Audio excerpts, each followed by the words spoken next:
The crimson warning lights bathed the Galactic Council chambers in an ominous glow as Admiral Taman's holographic image flickered before the assembled delegates. His weathered face, which had remained calm through countless battles across the Outer Rim, now carried the weight of news that could spell doom for entire star systems. "The Vorthok have awakened it," he announced, each word cutting through the chamber's nervous chatter like a plasma blade through steel. The Kethmoran rises. The reaction was immediate and visceral. A collective gasp echoed from the alien representatives, followed by the scraping of chairs and the rustle of various appendages as delegates shifted in panic. The Zephyrian ambassador's purple tentacles writhed in terror, releasing pheromones that filled his section of the chamber with the scent of fear. Beside him, the crystalline Nexari delegate's form dimmed from brilliant blue to a sickly gray, her inner light flickering like a dying star. Elder Vextal of the Caridian Republic rose on his 6 legs, his voice a grinding whisper that somehow carried across the vast chamber. "Surely you jest, Admiral. The beast has slumbered for 3 millennia. The Vorthok themselves claimed they lost the ability to control it eons ago." Taman's expression grew even grimmer. "I wish I were joking." Elder long-range sensors detected massive gravitational distortions in the Vorthok dead zone approximately 4 hours ago. "What we're seeing now confirms our worst fears."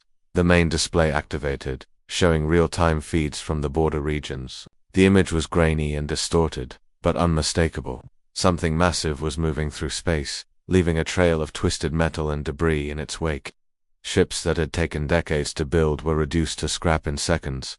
Captain Dayun gripped the armrests of her command chair aboard the patrol vessel Buzon Runner as proximity alarms screamed across her bridge. She had volunteered for border patrol duty, thinking it would be routine surveillance of the demilitarized zone between human space and the Vorthok territories. Now she found herself on the front lines of what might be the galaxy's final war. "Contact. Bearing 27 Mark 5, her sensor officer reported, his voice tight with barely controlled fear. "It's big, Captain, really big." The main viewer shifted to show the edge of hyperspace, where reality seemed to ripple and bend. Then it emerged, and Dayun felt her breath catch in her throat. The Kethmoran was beyond anything she had imagined from the ancient texts and classified reports. It was a living mountain of flesh and bone, easily matching the size of the largest dreadnoughts in the fleet. But where ships were clean lines and gleaming metal, this creature was organic chaos. Its hide was mottled gray and black, covered in bony protrusions that pulsed with an inner light. Dozens of crimson eyes, each the size of a shuttle bay, scanned the surrounding void with alien intelligence that seemed to pierce right through their shields. The creature's appendages defied description. Some were tentacles thick as subway tunnels. Others were claws that looked capable of tearing through a space station's hull. All of them writhed with hypnotic motion, and Dayun realized with growing horror that reality itself seemed to bend around them. Space curved in impossible ways near the creature, creating visual distortions that hurt to look at directly. "Captain, I'm reading massive psychic emanations," her communications officer reported, then suddenly screamed and clutched his head. Blood began streaming from his ears as he collapsed to the deck. The psychic wave hit the rest of the crew like a physical blow. Half of them dropped where they stood, overwhelmed by the creature's mental presence. Dayun felt it too, a crushing weight pressing against her mind, filled with rage and hunger that had been building for thousands of years. "All vessels, retreat to minimum safe distance," she managed to order through gritted teeth, fighting against the psychic assault. "Emergency medical teams to all stations." But her warning came too late for some. The Altarian defense fleet, which had been patrolling nearby, was caught completely off guard. Dayun watched in horror as 3 of their massive battleships simply stopped moving. Their running lights flickered erratically, and then weapon signatures appeared on her tactical display. "They're firing on each other," her tactical officer whispered in disbelief. "The crews have gone completely mad." The Altarian ships tore into one another with devastating efficiency. Particle beams and quantum torpedoes lit up the darkness as crews, driven insane by the Kethmoran's psychic emanations, turned their weapons on their own allies. Within minutes, all 3 vessels were nothing but expanding clouds of superheated gas and twisted metal. And the Kethmoran hadn't even attacked yet. The creature began to move with terrifying purpose, its massive form gliding through space as if swimming through water rather than vacuum. Its motion was eerily graceful for something so large, each movement calculated and predatory. Where it passed, the smaller patrol craft that couldn't retreat fast enough became twisted sculptures of metal and pain. Dayun watched a Caridian scout ship get caught by one of the creature's smaller appendages. The vessel's hull, made of quantum-hardened steel that could withstand direct hits from plasma cannons, crumpled like paper. The Kethmoran's claws carved through the ship's armor as if it were soft clay, leaving glowing scars that seemed to burn with their own inner fire. Then came the roar. Somehow, impossibly, the creature's voice carried through the vacuum of space itself. It was a sound that bypassed the ears entirely, resonating directly in the bones and souls of everyone who heard it. Lesser vessels that had been maintaining safe distances suddenly broke formation, their crews overcome by primal terror as they fled in every direction. Captain Jaywook of the Terran Defense Force watched the real-time feeds from his flagship, the Soul's Pride, positioned 3 sectors away. His bridge crew maintained professional composure, but he could see the fear in their eyes as they processed the incoming data streams. "Sir, we're receiving fragmentary transmissions from the border zones," his communications officer reported. "Most of the patrol fleets have been scattered or destroyed.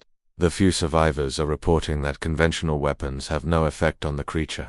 Jaywook studied the tactical displays with growing dread. The Kethmoran was moving with clear purpose, following established shipping lanes toward the inner colonies.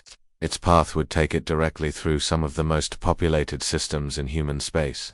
"Get me a priority channel to Earth Command," he ordered, his voice steady despite the magnitude of what he was about to report. "Maximum encryption, eyes-only classification." When the connection established, Admiral Park's weathered face appeared on the secure display. "What's your status, Captain? The nightmare scenarios we've wargamed are coming true. Admiral Kethmoran is loose and heading directly for the Kepler colonial cluster. Based on current trajectory and speed, estimated arrival time is 6 hours and 14 minutes. The silence that followed seemed to stretch forever. Finally, Admiral Park spoke, his voice heavy with the weight of command. "How many civilians in the impact zone?" "Approximately 2 million across 17 colonies and 3 major space stations. The evacuation fleets can't possibly move everyone in time. Then we make our stand. Rally every available ship, Captain. If this thing wants a fight, we'll give it one." But as Jaywook watched the creature's relentless advance on his tactical display, he couldn't shake the feeling that humanity was about to face something far beyond their ability to fight. The Kethmoran wasn't just a weapon or a wild animal. It was something older and more terrible than anything they had encountered in their expansion across the stars, and it was heading straight for them. The colony, Transport New Haven, drifted through the void like a sleeping giant, its massive hull stretching nearly 2 kilometers from bow to stern. Captain Bora Kim stood before the panoramic viewport of her bridge, watching the swirling storms of the gas giant Kepler-7 paint the darkness in shades of amber and gold.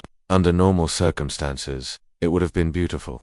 Today it felt like a funeral shroud. The ship groaned softly as its ion engines fought against the giant planet's gravitational pull. They had been using the gravity well to slingshot toward their destination, a routine maneuver that should have saved them weeks of travel time. Now that same gravity was trapping them in a slow, predictable trajectory that even a child could calculate. "Captain," Lieutenant Eugen called from her station, her voice tight with stress. The young communications officer had been monitoring emergency channels for the past hour, her face growing paler with each incoming transmission. "We're receiving priority alerts from the Altarian Defense Fleet, the Caridian Border Guard, and the Terran Rapid Response Division. All report the same thing." Bora turned from the viewport, already knowing what she would hear but hoping against hope that she was wrong. "Report that Kethmoran has broken through all defensive lines. The creature destroyed the Altarian Third Fleet in less than 20 minutes. Caridian heavy cruisers couldn't even slow it down. Captain Jaywook's task force is falling back to the inner colonies." Eugen paused, checking her instruments again as if hoping the numbers would change. "Estimated time to intercept our current position: 4 hours and 17 minutes. The bridge fell silent except for the constant hum of life support systems and the distant vibration of the engines. Biora felt the weight of 50,000 lives pressing down on her shoulders like a physical burden. She had transported families before, but never this many, and never into the path of something that had just carved through the galaxy's most powerful military forces like they were made of paper. "Can we alter course?" he asked, though she already suspected the answer. Commander Hyen Wu, her navigator and oldest friend on the crew, looked up from his calculations with defeat written across his weathered features. "Not fast enough, Captain. We're carrying too much mass, and the gravity well has us locked into our current trajectory." Even if we dumped all non-essential cargo and pushed our engines beyond safety limits, we'd still be in the creature's path when it arrives. He manipulated the holographic display above his station, showing their ship's possible escape routes as thin blue lines intersecting with the creature's projected path, marked in ominous red. Every scenario ended the same way. It's almost like the thing is specifically hunting us. The trajectory is too precise to be coincidence. In the civilian quarters 17 decks below, the ship's population was beginning to feel the tension. Families who had been laughing and sharing meals just hours before now gathered in worried clusters, watching news feeds on their personal devices. The images were fragmentary and often censored, but the truth was impossible to hide. Something was coming, something that turned kilometer-long warships into twisted scrap metal. 8-year-old Minho sat cross-legged on his family's small bunk, his tablet displaying footage from the border conflicts. His dark eyes were wide with fascination rather than fear as he watched the grainy videos of the Kethmoran-S rampage. While other children his age were crying or hiding, Minho studied the creature's movements with the intense focus he usually reserved for his favorite nature documentaries. "Look at how it moves, Appa," he said to his father, Engineer Sangor, who was busy securing their belongings for what the ship's automated announcements diplomatically called potential turbulence. "It's not just destroying things randomly. There's a pattern." His mother, Dr. Yunji, knelt beside him and gently tried to take the tablet away. As the ship's lead xenobiologist, she had access to classified reports about the Kethmoran that painted an even grimmer picture than the public broadcasts. "Maybe you should watch something else, sweetie. How about that documentary on Earth's dolphins you like so much?" "But Iyama, this is important," Minho protested, clutching the device tighter. "Why is it so angry? In the nature shows, animals only attack when they're scared or protecting their babies. What's scaring something that big?" Yonji felt her heart clench at her son's innocent question. She had spent years studying the behavioral patterns of various species across the galaxy, from the tiny crystalline beetles of Proxima Centauri to the massive sky whales of the vegan system. But the Kethmoran was different. It was artificial, created as a weapon by an empire that had mastered genetic manipulation thousands of years before humans had even discovered fire. "Sometimes, sweetie," she said softly, pulling him close, "when something has been hurt for a very long time, it forgets how to be anything but angry. The Kethmoran was created to be a weapon. It might not remember how to be anything else." Back on the bridge, Captain Bora was making the hardest decisions of her 20-year career. The New Haven was a colony transport, designed to carry people and supplies across vast distances in comfort and safety. Her heaviest weapons were industrial mining lasers meant for clearing asteroid fields, not battling creatures that could shrug off military-grade particle beams. "All civilian personnel to emergency shelters," she announced over the ship-wide communication system, her voice steady despite the chaos in her mind. "This is not a drill. Proceed to your assigned shelter areas immediately and await further instructions." She turned to her crew. These men and women who had followed her through 3 successful colony missions and countless smaller dangers. "Seal blast doors on decks 7 through 12. Route all available power to shields and weapons systems. Weapons teams to battle stations." Lieutenant Commander Taeyong, her weapons officer, looked up from his console with barely concealed desperation. "Captain, our mining lasers won't even scratch something that size. The creature's hide appears to be naturally resistant to energy weapons, and our kinetic systems are designed for precision work, not combat." "Then we get creative," Biora replied, moving to the tactical display. "What about the cargo bays? We're carrying construction equipment for the colony, industrial fusion cutters, demolition charges, heavy excavation mechs. None of it was designed as weapons, but desperate times call for desperate measures." Engineer Sangho's voice crackled over the intercom from the cargo levels. "Captain, I can rig some of the excavation mechs with the fusion cutters. Won't be pretty, and they're not designed for zero-gravity combat, but they might buy us some time." "Do it," Biora ordered. "How long do you need?" 2 hours, maybe 3 if we want them to actually work when we need them." "You have 1 hour. After that, the Kethmoran will be close enough to detect our modifications." The next hour passed like a fever dream. Throughout the ship, civilians huddled in reinforced shelters while the crew worked frantically to turn their peaceful transport into something resembling a fighting vessel. The ship's workshops rang with the sound of plasma welders and heavy machinery as teams of engineers stripped mining equipment from its mountings and jury-rigged it into makeshift weapons systems. In the observation lounges, families pressed against the reinforced windows, staring out at the starfield and wondering if they would live to see their new home. Some prayed to various gods and cosmic forces. Others simply held each other tight and tried to find comfort in human warmth. Minho had been moved to the primary civilian shelter with the other families, but his curious nature wouldn't let him rest. While other children slept fitfully or cried for their parents, he continued studying every piece of information he could find about the approaching creature. His tablet's battery was nearly dead, but he had managed to download several academic papers about bioengineered organisms and their behavioral patterns. "The ship's going to fight, isn't it?" asked Sujin, a girl about his age, whose parents were agricultural specialists bound for the colony. Her voice was small and frightened. Minho looked up from his reading and nodded seriously. "The grown-up are trying to protect us, but I think they're going about it wrong." "What do you mean?" "They're treating the Kethmoran like it's just a monster, but it's not. It's alive, and everything alive has reasons for what it does. We just need to figure out what those reasons are." On the bridge, Captain Bora watched the tactical display as her improvised weapons came online. The mining lasers had been recalibrated for maximum output, though that would drain their power cells quickly. The fusion cutters were now mounted on extendable arms that could theoretically reach out and slice at an approaching enemy. And in the cargo bays, 6 heavy excavation mechs waited with their industrial tools, converted into crude but potentially effective close combat weapons. "It's not much," Commander Hyenwu admitted, "but it's more than most civilian ships could manage." Biora nodded, studying the approaching red dot on her display that represented the Kethmoran. "Contact the other ships in the area. Maybe we can coordinate our efforts, combine our firepower." "Already tried, Captain. The few vessels that haven't fled the system are either too damaged to fight or too small to make a difference. We're on our own."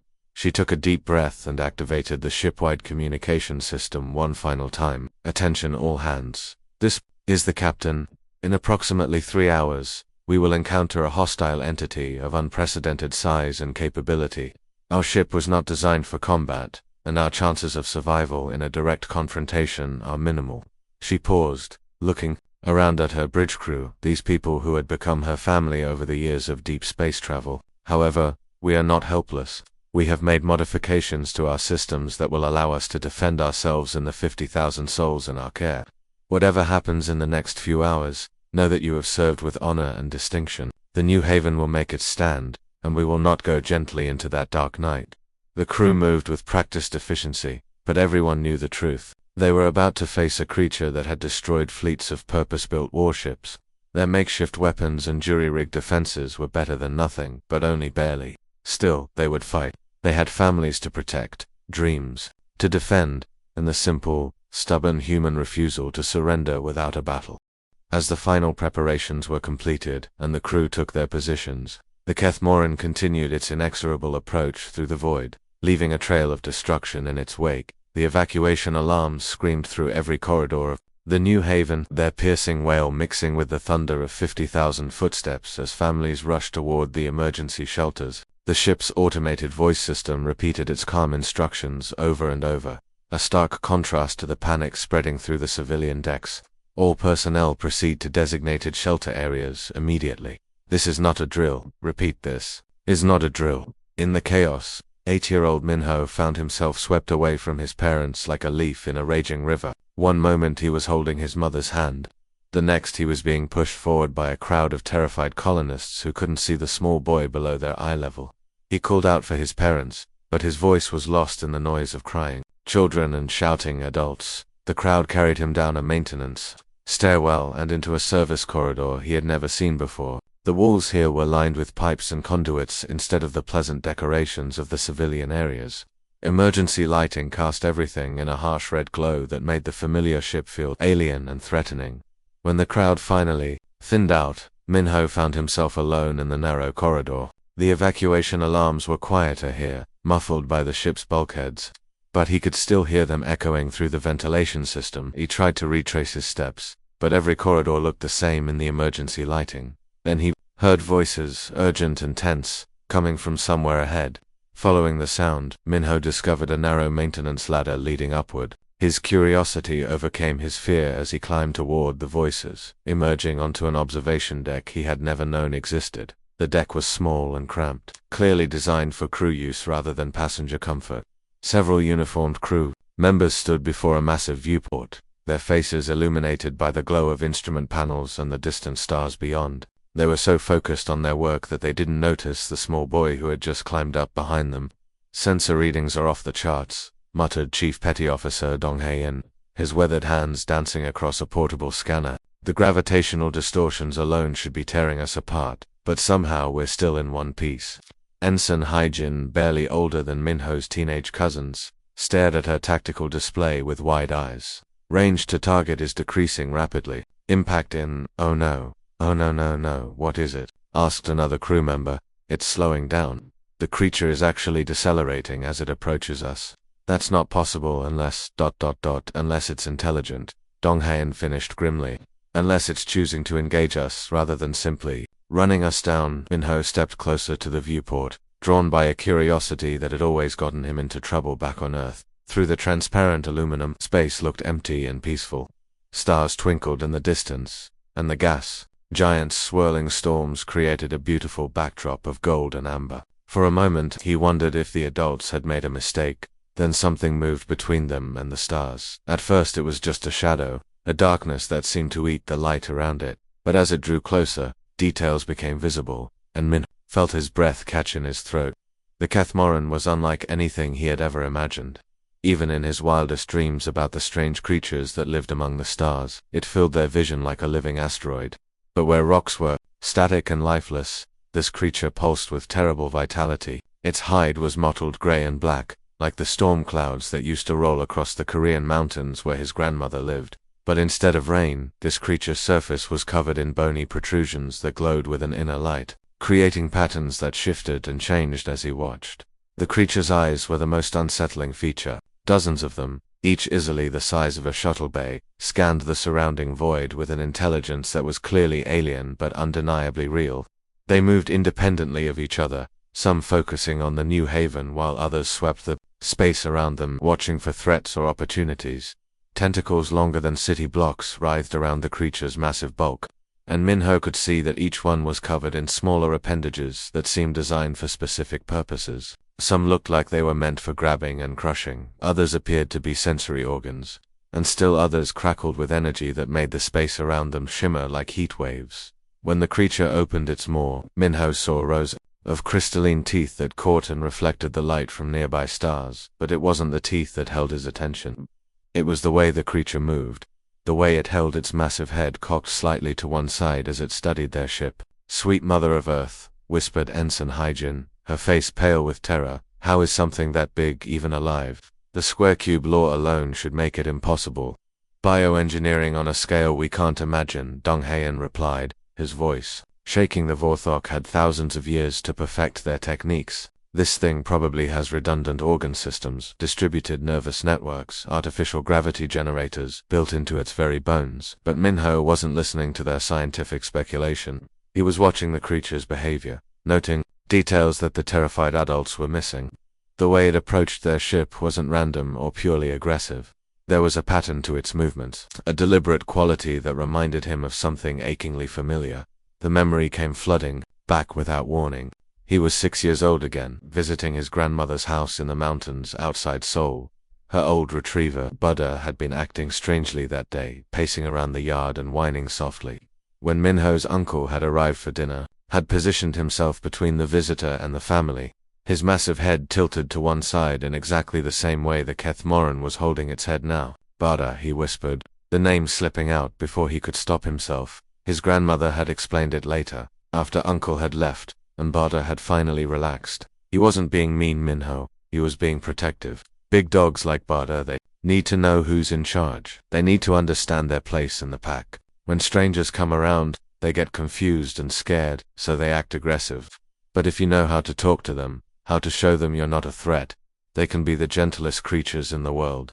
The New Haven's weapons began firing, at that moment breaking Minho out of his memory. The mining lasers that had been hastily converted for combat sent streams of coherent energy across the void, striking the Kathmoran's hide with brilliant flashes of light. But the beams that could slice through solid rock simply splashed harmlessly against the creature's natural armor, leaving no more damage than raindrops on a mountain.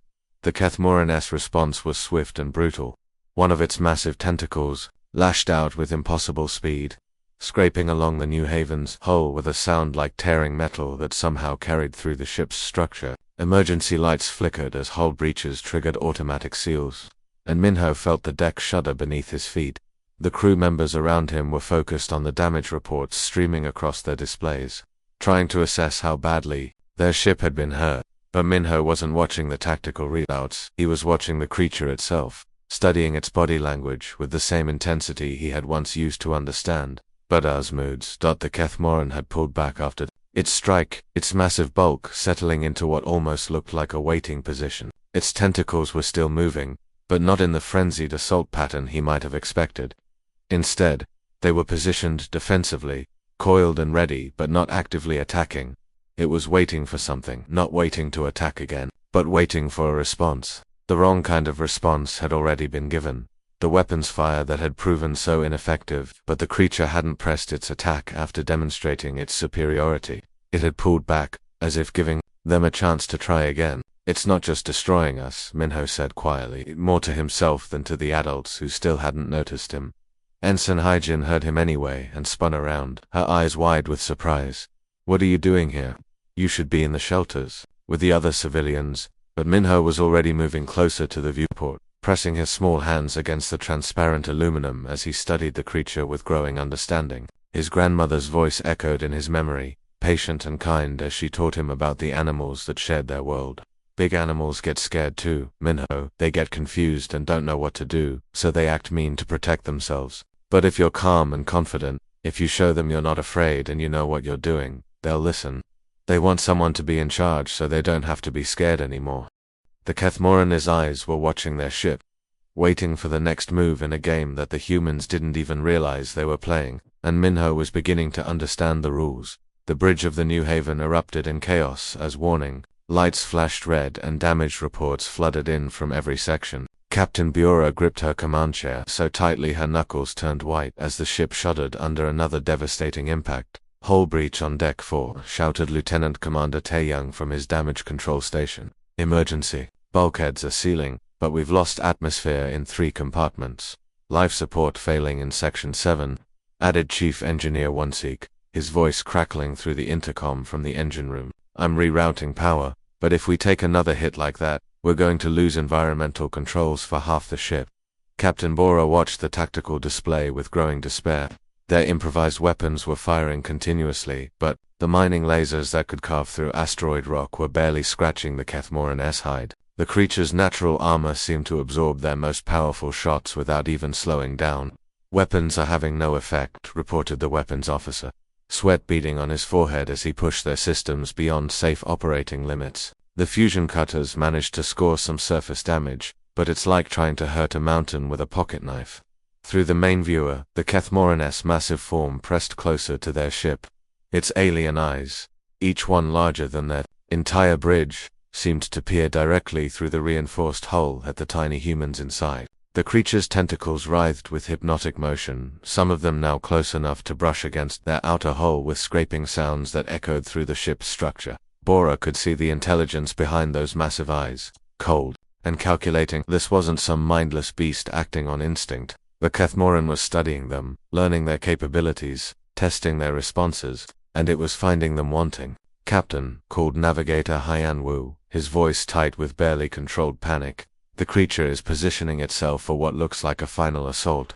Based on the damage pattern from its previous strikes, one more direct hit will breach our primary hull." The bridge crew worked with desperate efficiency, their training taking over even as their rational minds told them the situation was hopeless. Emergency repair teams rushed through the corridors, sealing breaches and rerouting critical systems. In the engine room, teams of engineers pushed their fusion reactors to dangerous levels, trying to squeeze every last erg of power from their systems. But everyone knew the truth. The New Haven was a colony transport, built for comfort and efficiency, not combat. They were fighting a creature that had destroyed purpose-built warships with casual ease. Their jury-rigged weapons and makeshift defenses were better than nothing, but only barely. 17 decks below the bridge. In the small observation deck that most of the ship's population didn't even know existed, Minho watched the creature's movements with the kind of focused attention that only a child could maintain in the face of such overwhelming terror. while the adults around him were paralyzed by the sheer impossibility of their situation. The 8-year-old boy was seeing patterns that no one else had noticed. The Kethmoran's behavior was becoming clearer to him with each passing moment. The way it approached their ship, closing distance in measured increments. The way it struck once, then pulled back slightly, as if waiting for a response. The positioning of its massive head, tilted at an angle that was almost quizzical. The alert stance of its appendages, coiled and ready but not in full attack mode. This wasn't the mindless rampage that the news reports had described. This wasn't even the calculated destruction of a military weapon systematically eliminating threats. This was something else entirely. Something that reminded Minho of countless afternoons spent in his grandmother's yard, watching her interact with Buddha and the other dogs in their mountain village. The creature was testing them. It was trying to establish dominance, to figure out where they fit in whatever social hierarchy existed in its altered mind, just like Buddha used to do with new visitors to grandmother's house. The Kethmoran was engaging in a complex behavioral ritual that the humans didn't even recognize as communication. The ship shuddered under another impact, this one strong enough to throw Minho against the viewport. The transparent aluminum was cold against his palms as he steadied himself, but he barely noticed the discomfort. Through the reinforced window, he could see one of the creature's massive eyes staring directly at him, as if it had somehow sensed his presence among the thousands of humans aboard the ship. In that moment, looking into an alien intelligence older than human civilization, Minho made his decision. His grandmother's voice echoed in his memory, patient and kind as she taught him the lessons that had seemed so simple back then but were about to save 50,000 lives. You have to speak with confidence. Minho animals can sense fear, but they also respond to authority. It doesn't matter how big they are or how scary they look. If you're calm and firm, if you show them you know what you're doing, they'll listen. They want someone to be in charge so they don't have to be scared anymore. The boy straightened his small shoulders, placed both hands flat against the viewport, and took a deep breath.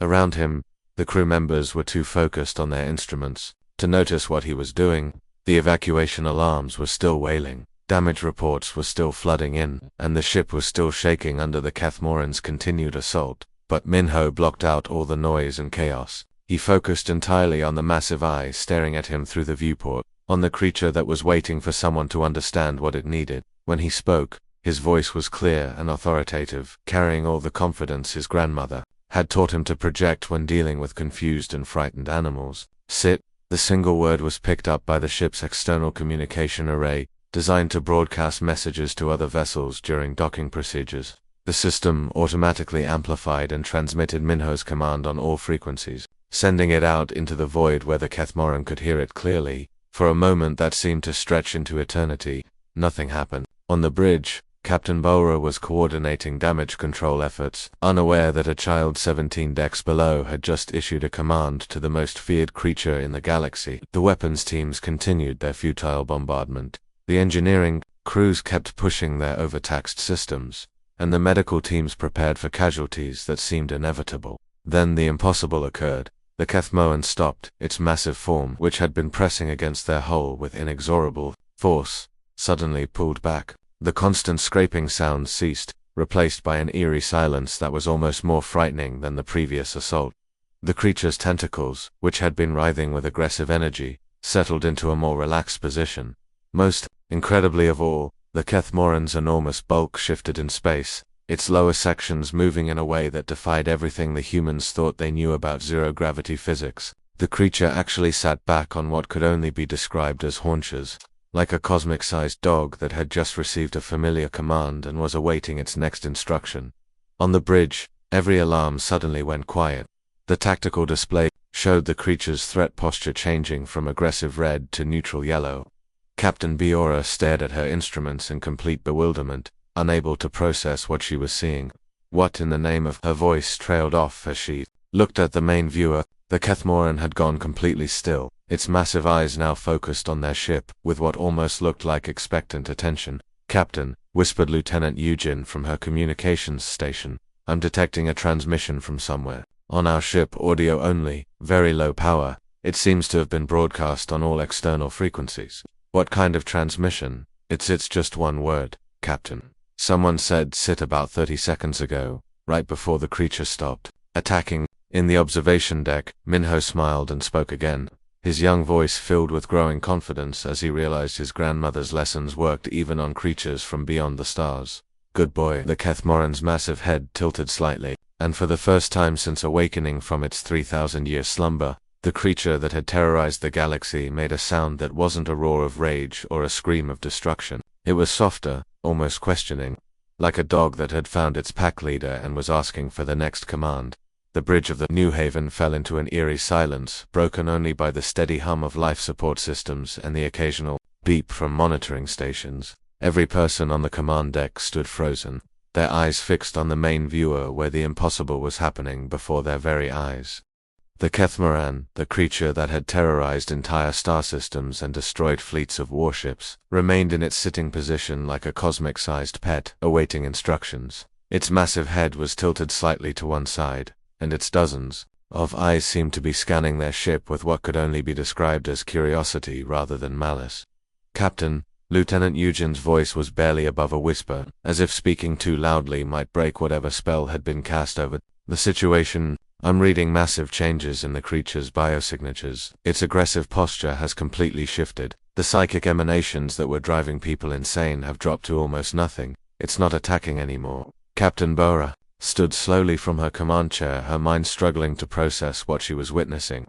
In 20 years of space travel, she had seen many strange things among the stars, but nothing had prepared her for this. She activated the ship-wide communication system, her voice carrying to every deck and compartment. "All hands, this is the captain. Stand down from battle stations but maintain alert status. Can someone please explain to me what just happened? How did the most dangerous creature in known space suddenly become docile?" The response came from an unexpected source. A small, clear voice echoed through the comm system from somewhere deep within the ship. "I think it just needed someone to talk to it properly." Biora exchanged glances with her senior officers. "Who was that? That sounded like a child, Captain." "The transmission originated from Observation Deck 7 on Level 12, reported the communications officer. "That's a restricted area. No civilians should be there." Within minutes, a security team had located Minho in the small observation deck, still standing at the viewport with his hands pressed against the transparent aluminum. The crew members who had been monitoring the creature were staring at the boy in amazement, finally understanding what had happened. "You're the one who spoke to it," said Ensign Hygen, her voice filled with wonder. "You made it stop attacking." Minho nodded seriously, his young face solemn with the weight of what he had accomplished. "My grandmother taught me about animals. Back on Earth, she always said that even the biggest, scariest creatures just want someone to understand them." The news spread through the ship like wildfire, and within hours it had reached the galactic communication networks. The story of the human child who had tamed the Kethmoran became the most transmitted news item in galactic history. Scientists, xenobiologists, military strategists, and government officials from dozens of species began converging on their location to witness this unprecedented event. Dr. Yunji arrived at the observation deck still wearing her emergency shelter identification badge, her face a mixture of maternal concern and scientific excitement. After ensuring her son was unharmed, she immediately began working to understand what had occurred. "I need full bioscans of the creature," she told the hastily assembled research team that included experts from 3 different star systems. "If Minho is right about this being a communication issue rather than an aggression problem, we need to understand the biological basis for what happened." The results were remarkable. Using deep-range scanners normally reserved for geological surveys, they were able to penetrate the Kethmoran's dense hide and examine its internal structure. What they found revolutionized their understanding of Vorthok bioengineering. "The genetic analysis is incredible," Dr. Yunji reported to the growing crowd of scientists and officials who had gathered aboard the New Haven. "Buried beneath layers of artificial modifications, the Kethmoran S-based DNA shows clear markers from a pack-hunting species. Before the Vorthok enhanced it into a weapon, this creature's ancestors were likely similar to Earth's wolves or large hunting dogs." Commander Hyunwoo, who had been studying the historical records of Vorthok bioweapons, nodded thoughtfully. "That explains so much about its behavior patterns. The Vorthok turned it into the ultimate weapon, but they couldn't completely suppress its pack instincts. It wasn't just destroying things randomly, it was looking for an alpha, someone to give it purpose and direction." Over the following days, Minho continued to work with the creature under the careful supervision of xenobiologists and animal behavior experts. The results were nothing short of miraculous. Simple commands that any dog owner would recognize yielded incredible results from the cosmic beast. Stay caused the Kethmoran to remain perfectly motionless while supply ships and rescue vessels moved safely through the area. Gentle made the creature carefully push aside space debris and disabled ships rather than obliterating them. When Minho said help, the Kethmoran would use its massive appendages to assist with rescue operations, delicately plucking survivors from damaged vessels. Most remarkably, the Command Protect transformed the ultimate weapon into the ultimate guardian. The creature would position itself between threatened ships and any potential dangers, its massive bulk serving as an impenetrable shield. The Vorthok Empire, monitoring these developments from their distant territories, faced an unprecedented crisis. Their greatest weapon, the instrument of terror they had used to maintain control over their enemies, was now bonded to a human child and actively working against everything they had designed it to do. Ambassador Vectar arrived aboard a heavily shielded diplomatic vessel, accompanied by a fleet of Vorthok warships that maintained what they hoped was a safe distance from their former weapon. The ambassador was an imposing figure, nearly 3 meters tall with scaled skin and 4 arms, each ending in claws that could slice through metal. But as he stood in the New Haven's conference room, facing Captain Biora and young Minho, he looked distinctly uncomfortable. For 3 millennia, our greatest warriors and most skilled beastmasters attempted to truly control the Kethmoran, he admitted, his translator device rendering his words in perfect Korean. We could aim it toward our enemies, we could unleash its fury, but we could never truly command it as this child does. How does a small human succeed where our entire empire failed?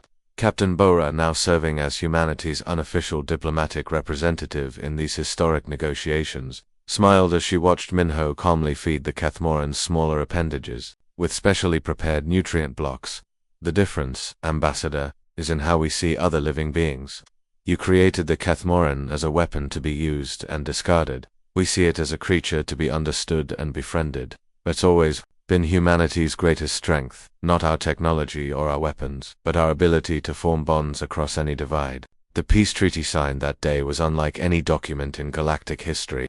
It established humanity as the official guardians of the Kethmoran, with Minho recognized as the creature's primary handler. The former instrument of destruction became a force for peace, helping to establish secure trade routes and protect vulnerable colonies from pirates and raiders.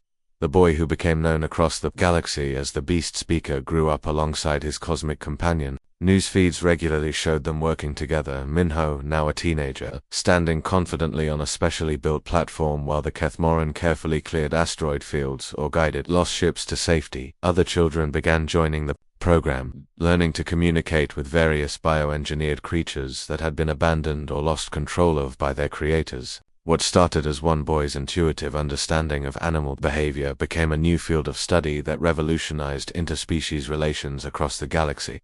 Years later, when Minho was asked by reporters about that fateful day when he first spoke to the Kethmoran, he would always give the same answer. My grandmother always said that every creature, no matter how big or scary, just wants to belong somewhere. The Kethmoran wasn't evil, it was just lonely and confused.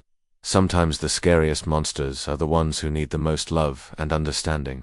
The galaxy learned an important lesson that day. Humanity's greatest victories wouldn't come through superior firepower, advanced technology, or military might. They would come through the simple but powerful act of reaching out with understanding, compassion, and the willingness to see the individual behind the monster, even when that individual was a bioengineered creature the size of a space station. In a universe filled with wonders and terrors beyond imagination, it was a small boy's grandmother's wisdom about treating animals with kindness that changed everything. The end.